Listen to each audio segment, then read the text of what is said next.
اب آگے بڑھیں. اعلیٰ حضرت فرماتے ہیں کہ کسی عالم میں اگر کوئی دیکھیں نا، میں نے کہا وہ ادب سکھاتے ہیں جگہ جگہ. میری باتوں کی سمجھ آ رہی ہے آپ حضرات؟ اب دیکھ رہے ہیں میرا گلا کتنا متاثر ہے.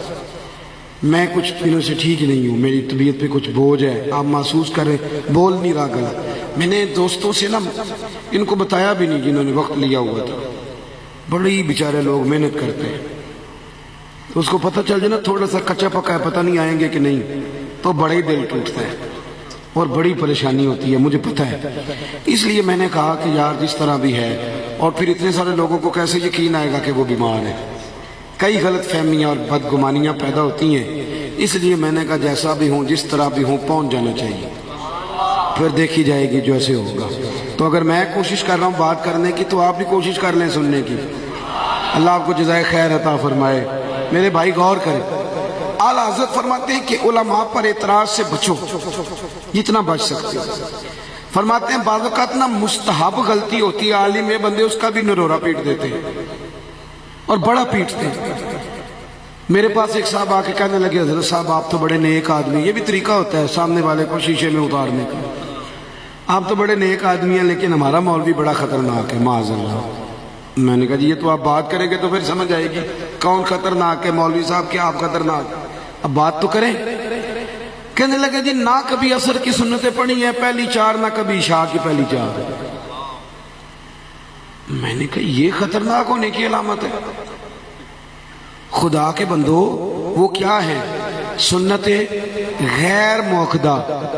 تو میں نے کہا آپ اللہ رسول سے بات کر لیں کہ ان کو فرض کر دیا جائے. میں مولوی صاحب سے کہہ دوں گا پڑھ لیا کریں جب ہیں ہی غیر موقدہ. اب غیر موقدہ چیز کے بارے میں علماء پہ اعتراض کریں. وہ جی اذان کے وقت مسجد نہیں آتے. کیوں آئیں جی؟ کیوں آئیں؟ آپ آتے ہیں اذان کے وقت. تھوڑا تھوڑا اس چیز سے بچیں. اعلیٰ حضرت فرماتے ہیں کہ بہت بڑا ستم ہے، لوگ علم سے دور ہو جاتے ہیں. وجہ کیا ہے؟ کہ علماء پر اعتراض کرتے ہیں. آپ نے لکھا ہے کہ 2-3 قاری صاحبان تھے، اچھا قرآن پاک پڑھنا جانتے ہیں. آپ نے ناراض نہیں ہونا میری باتوں سے، کیونکہ موضوع اعلیٰ حضرت کا ہے تو پھر جو انہوں نے بیان کیا وہ بیان تو کرنا ہے نا جی. کسی بندے کو مسئلے کا پتہ چل جائے نا تو مسجد میں کسی اور کو پھر نماز نہیں پڑھنے دیتا جب تک سب کو بتا نہ لے، سب کی غلطی نکال نہ لے، پھر وہ آگے بڑھنے. تو کہتے ہیں کچھ قاری صاحب تھے اچھا قرآن پڑھتے.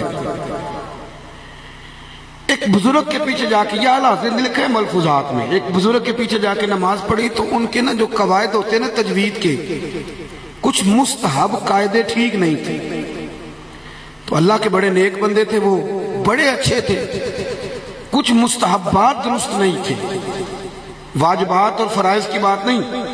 اعلیٰ حضرت کہتے ہیں دونوں قاریوں نے نماز پڑھی پیچھے، تو کہنے لگے بندہ تو بڑا ہے، قرآن بھی پڑھنا نہیں آتا. پتہ نہیں اعتراض جیب میں ہوتا ہے ہمارے، تو قرآن پاک ہی نہیں پڑھنا آتا، چھوڑو. جماعت کرائی بزرگوں نے تو کہنے لگے یہ دیکھو کچھ پڑھنا ہی نہیں آتا. اعلیٰ حضرت رحمۃ اللہ علیہ لکھتے ہیں، فرماتے ہیں کہ وہ نماز پڑھ کے نا تو زیادہ گرمی کا موسم نہیں تھا، جس طرح آج کل درمیانہ موسم نہیں چل رہا. ان کا دل کیا کہ صبح صبح کا ٹائم ہے، فجر کی نماز پڑھی ہے تو قریب جھیل ہے تو تھوڑا غسل نہ کر لیں. دونوں نے کپڑے اتارے، جھیل میں اتر گئے. وہ جھیل میں اتر گئے تو ادھر سے شیر آ گیا، وہ کپڑے اٹھا کے لے گیا. اب بندہ پانی میں گرمیوں میں بھی زیادہ دیر تک نہیں رہ سکتا. اللہ نے وجود اس طرح کے نہیں بنایا، پھول جاتا ہے. موسم بھی درمیانہ تھا، ٹھنڈ آہستہ آہستہ بڑھنے لگی، دانت بجنے لگے، حالات خراب ہونے لگے. کریں تو کیا کریں، کپڑے کدھر سے لائیں؟ آوازیں دینے لگے کوئی بچاؤ. شیر بھی بڑا سیانا تھا، وہ بھی سامنے پہاڑی پہ بیٹھا ہے کپڑے لے کے. کرو یار کچھ، کریں تو کریں کیا. لوگوں نے جا کے بابا جی کو بتایا کہ وہ مہمان جو تھے نا آپ کے، وہ تو شیر کپڑے لے گئے، وہ تو مر جائیں گے تھوڑی دیر اور پانی میں رہیں گے. بابا جی دوڑے آئے، ہر مشکل دی کنجی یارو ہاتھ مرداں دے آئی، تے مرد نظر کرے جس ویلے مشکل رہے نہ کائی. بابا جی آئے اور بڑے غصے سے کہنے لگے شیر کو ادھر آئے نا واپس. وہ دوڑا ہوا آیا، یعنی شیر ایک تھپڑ رسید کیا. کہنے لگے شرم نہیں آتی، ہمارے مہمانوں کو تنگ کرتے ہو. شیر پیر چومنے لگا بابا جی چل کپڑے واپس کر. اس نے کپڑے دیے. قاری صاحب آ جاؤ باہر. قاری صاحب آ گئے. میرا خیال ہے کہ ڈر ابھی بھی لگ رہا ہوگا کہ پہلے شیر کو بھیجے. آ جاؤ. آ گئے. چلو شیر کو کہا چل دوڑ جا آئندہ شکایت میں کرنے لگا نہیں آئے گی. اب وہ کپڑے بدلتے جا رہے تھے اور سوچتے جا رہے تھے کہ ہم کیا سوچتے تھے, یہ کیا نکلا. جڑے محرم راز حقیقت دے وہ تے راز حقیقت کھول دے ہی نہیں. جنہ ویکھیا نہیں وہ کرن گلاں, جنہ ویکھ لیا وہ تے بول دے ہی نہیں. کہا بھائی یہ کیا ماجرا ہے, ہم کیا سمجھے تھے. اور بابا تو بڑا کام کا نکلا ہے. اندر ہی اندر سوچ رہے تھے. کچھ بندے سوچتے نا اندر ہی اندر, تقریر سنتے سنتے بھی سوچ رہے ہوتے اندر ہی اندر. ناراض ہو گئے آپ لوگ, مجھے پتہ ہے نا آپ سوچ رہے ہیں اس لیے کہہ دیا. ساتھ ساتھ تبصرہ بھی چل رہا ہوتا ہے. تو وہ سوچنے لگے کہ ہم کیا کہتے تو یہ کیا نکلا. تو بابا جی نے تھپکی دی, کہنے لگے آ جاؤ روٹی پک گئی ہے, سوچنے کی ضرورت کوئی نہیں. تم نے لفظ سیدھے کیے ہوئے ہیں, میں نے دل سیدھا کیا ہوا ہے. بس موٹی سی بات ہے. میں صرف حروف کے گورکھ دھندے میں نہیں رہا, میں نے ذرا اندر جھانک کے نا تو ان کے معنی بھی دیکھے. میں نے ذرا اندر جھانکا. یہ فاضل بریلوی نے لکھا ہے. اعلیٰ حضرت فرماتے پہلی بات علماء کی صحبت اختیار کرو. دوسری بات کوئی قباحت تھوڑی سی نظر آ جائے تو اس سے بدگمانیاں پیدا نہ کرو. اب آگے بڑھتے ہیں. اعلیٰ حضرت فاضل بریلوی رحمت اللہ تعالیٰ علیہ نے اپنے مرشد کرامی کی بات لکھی ہے. مرشد آپ فرماتے ہیں اولیاء اللہ کو بڑی چیزوں کا پتہ ہوتا ہے لیکن وہ پردہ پوشی کرتے ہیں. لوگ سمجھتے ہیں انہیں پتہ ہی کوئی نہیں. صحیح کہہ رہا ہوں, بڑی باتوں کا پتہ ہوتا ہے, وہ پردہ پوشی کرتے ہیں. اعلیٰ حضرت کے جو مرشد تھے نا ان کا نام تھا سید آل رسول مارہ روی رحمت اللہ. اللہ نے توفیق دیا, میں نے ان کے مزار پہ حاضری دی ہے, میں نے وہ آستانہ دیکھا ہوا ہے. اعلیٰ حضرت کے جو مرشد تھے نا وہ شاہ عبدالعزیز صاحب محدث دہلوی کے شاگرد تھے, بہت بڑے عالم تھے. آخری عمر میں نا ظاہری بینائی چلی گئی تھی آنکھوں, لیکن جتنا دور بندہ سفر کر کے آتا تھا پہچان لیتے تھے. میں نے اعلیٰ حضرت کے موضوع پہ بہت ساری باتیں کر چکا ہوں.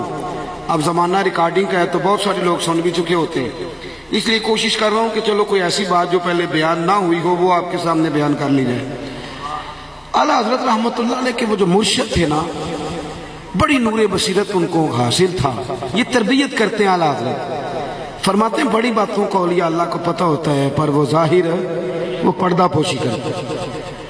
ایک درویش ان کو ملنے آئے بڑی دور سے, تو وہ بھی نور بصیرت والے تھے. تو مارہرہ شریف کی مسجد کے جو امام صاحب تھے نا فجر کی جماعت کرا رہے تھے.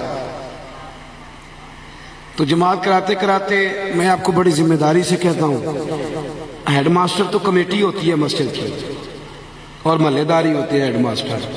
ان کا جب دل کرے مولوی بدل لے, ہم مجھے پتہ ہے وہی ہیڈ ماسٹر ہوتے ہیں. لیکن جتنی فکر نمازیوں کی جماعت کی امام کو ہوتی ہے نا,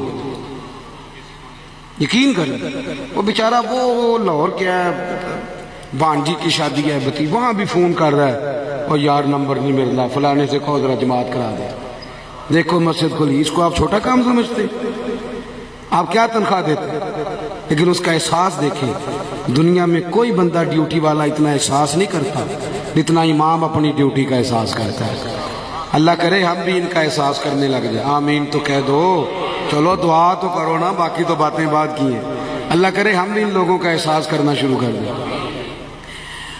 تو وہ امام صاحب جماعت کراتے کراتے نا سوچنے لگے کہ فجر پڑھا کے نا دلی جاؤں گا, فلانی فلانی دکان سے کپڑے خریدوں گا اور پھر واپسی کی ٹرین پکڑوں گا تو زور کی نا فلانے بندے کی ڈیوٹی لگا جاؤں گا, زور پڑھا دے. ایسے کرتے نا امام.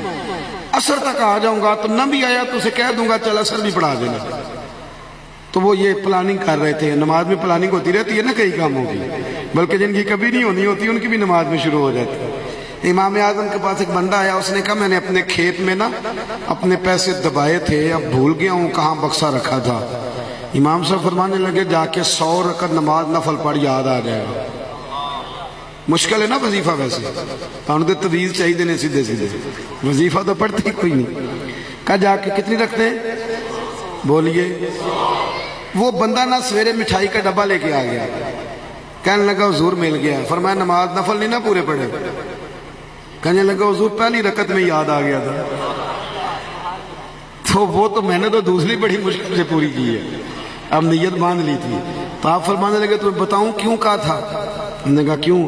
فرمایا مجھے پتا تھا تیرا نفس اور تیرا شیطان تجھے کبھی سحور نہیں پڑھنے دے گا، اور پہلی رکعت میں یاد کرائے گا فلانی جگہ پڑے ہوئے تاکہ تو فٹافٹ جا کے پڑھ لے۔